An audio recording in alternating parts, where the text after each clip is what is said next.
Hi, we're going to do another session on what does it mean to be Baptist. And we're going to look at a few distinctives. And maybe you've heard that word before, but distinctives are a number of things, and it's debatable how many distinctives there are. But we're going to look at four distinctives. And these four distinctives, I think, can fall into many categories, but we're going to look at it in terms of how Baptists view their relationship with the state in particular. And this came about particularly in those early days, and Baptists have seen it continuing on from those early days. So these are still important to this day. So it started in an English context, and in that context there was an established church, the Anglican Church, and the Wesleyans came out of this. The Methodists, I guess you would call them, and then the Baptists, and maybe some other streams too. People looked at the Anglican Church and said, it's not what it should be. We want something different. And the Anglican Church and culture didn't respond to that particularly well. They were persecuted. And therefore, out of that, as the Baptist Church obviously spread in Europe, it also came across to North America, and these ideas of separation of church and state, which it really is the term that is used, then that obviously carried on. And you don't have to know much about American history, and that desire is alive and strong to this day. There's always a nervousness about the state being too big, overreaching what it should.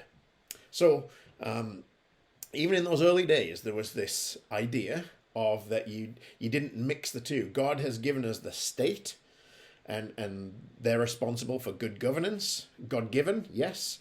But then over here you have the church, and then when they mix together, bad things happen.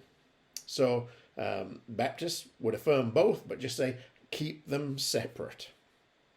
So Roger Williams, we've mentioned him before, one of the main people starting those first churches in the US.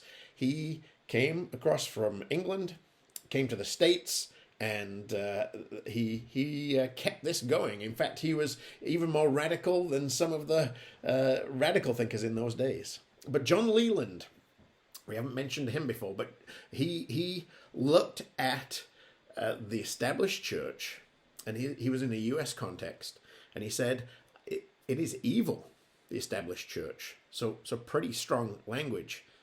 He also said, we really need to question the motives of established church.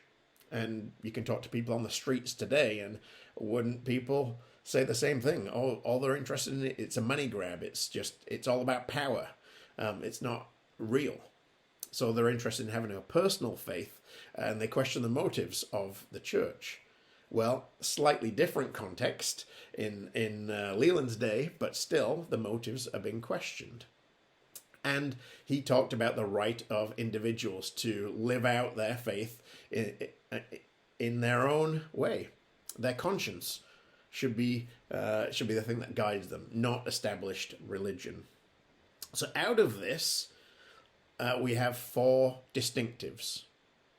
And again, they certainly cross over into other spheres of life, but under this kind of church and state and how we fit in, that's what I want to kind of consider them under for today. So the first is, as I've mentioned, separation of church and state. So it's obvious why that was, because the established church persecuted them. The state, because they were in cahoots with the established religion, persecuted them, and then that's why people fled. So in those days, it made sense. In our day, as Baptists have spread around the world, again, a different context. But interestingly, separation of church and state has remained. Now, it's not clear, though, how well we do at this. Because in a Canadian context, well, we accept summer grants for students. We certainly do that in camp settings, don't we? We get tax exemption for donating to churches, subsidies for wages.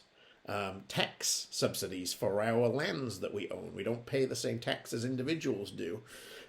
Universities, Baptist universities, getting subsidies from the government. So, all that to say, not that these things are inherently bad in themselves, but it's very easy for us to creep into letting the state have a say in our affairs. And I would say Leland and Roger Williams and Hewlett and those early folks would say, no, you're going in the wrong direction. You're letting the state have a say, too much of a say, into your affairs. And other people today may say, well, if we're taking their money, but yet we are still deciding our own affairs, the money that they give us are for things that we're doing, and it's not changing our mission and our focus in any way, that's okay. So some big questions that we're facing at this point. But this has always been one of those questions, certainly in a North American context, which comes up, separation of church and state. Now, I wonder if that's changing as you go into Africa, let's say. Do they emphasize separation of church and state as much as Baptists do here? Anyway, that's some big questions. Some other things. Priesthood of all believers.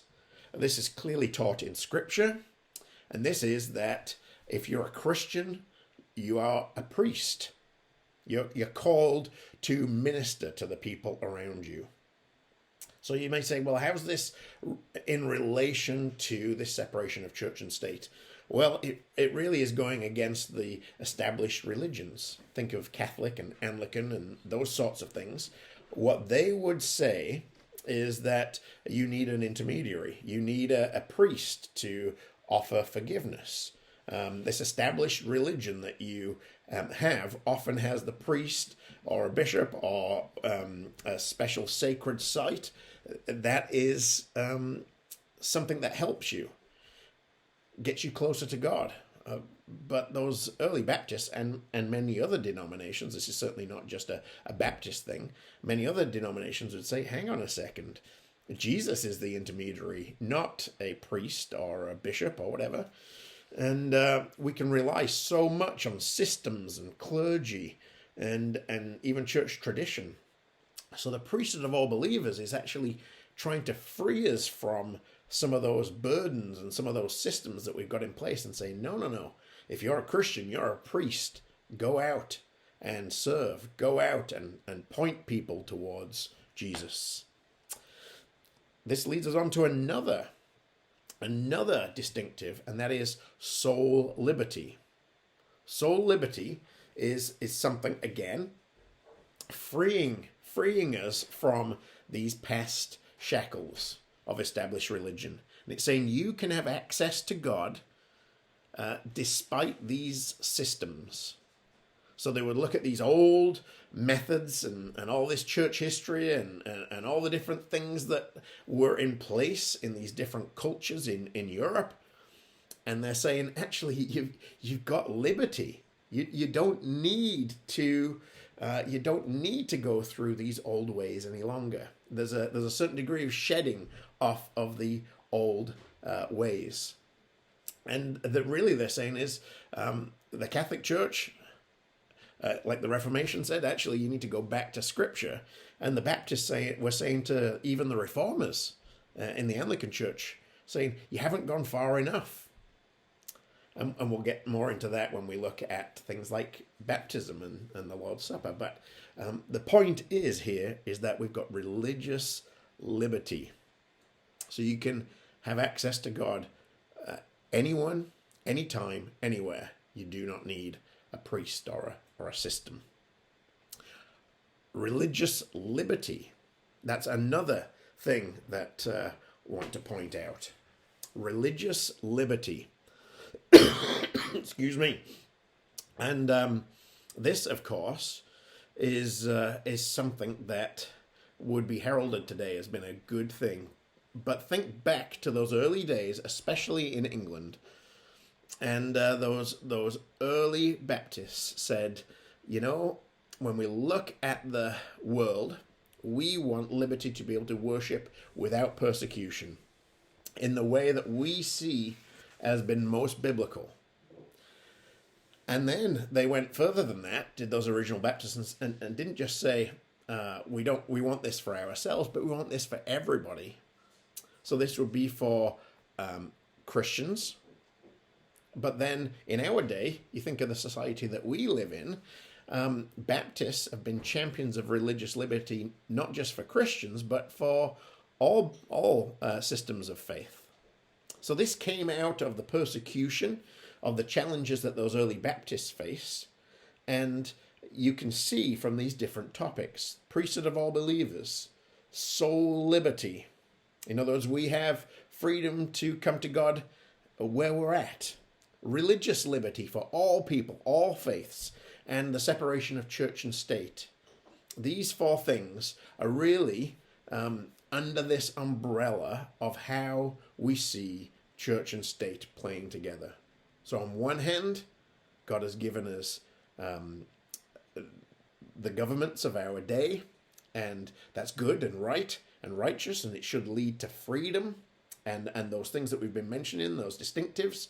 But yet on the other side is the church, and the Baptist overarching idea is don't join them together because it dilutes those distinctives. We suddenly get lost and we get joined into the power struggle.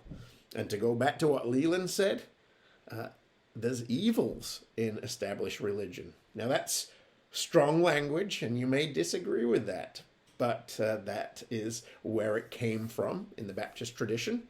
And fast forward to where we are today, we've got some questions to discuss, don't we? So take some time. The first is,